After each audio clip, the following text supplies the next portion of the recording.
Okay, so today I'm going to be talking about principal component analysis. And so this was something that we discussed in class, but I want to delve more deeply into the concept in this video.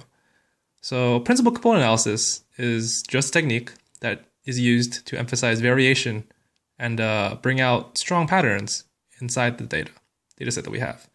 So it's useful to make data easy to explore and visualize. And so given a data matrix with p variables, and let's say n samples, the data is first centered on the means of each variable. So this will ensure that the cloud of data is centered on the origin of our principal components, but does not affect the spatial relationship of the data or the variances along our variables. So the first principal component, let's say y of 1, is given by a linear combination of the variables x of 1, x of 2, up to x of p.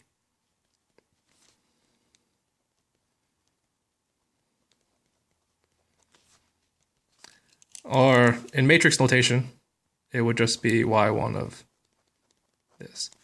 So the first principal component is calculated such that it accounts for the greatest possible variance in a data set.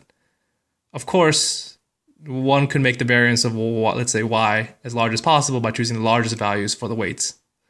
But in order to prevent this, we're going to, the weights are going to be constrained by calculating them with the constraint of the sum of their squares, and to have those sum of squares be equal to 1. So the constraint's going to be like so.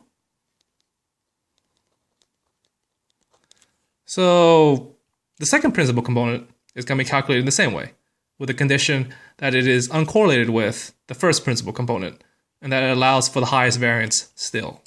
So then we're going to have y2 is equal to a of 2, 1, x of 1 plus a of 2, 2 of x of 2 plus all the way to a of, let's say, 2b, x of p, right?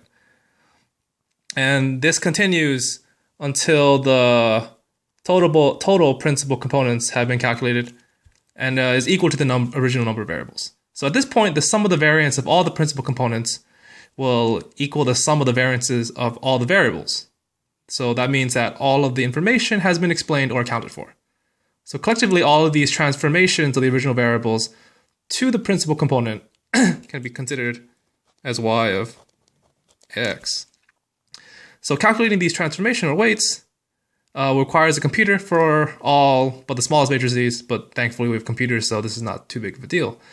The rows of the matrix A are called the eigenvectors of the matrix, and the eigenvalues of the matrix are considered as the variance, right? So the covariance matrix of the original data.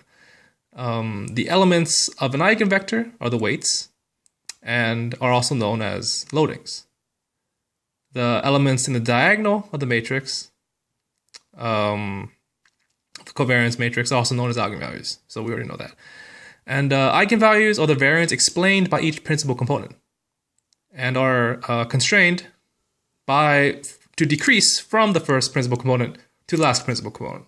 So just a value. So the first one's going to be the greatest, and the last one's going to be less and less significant.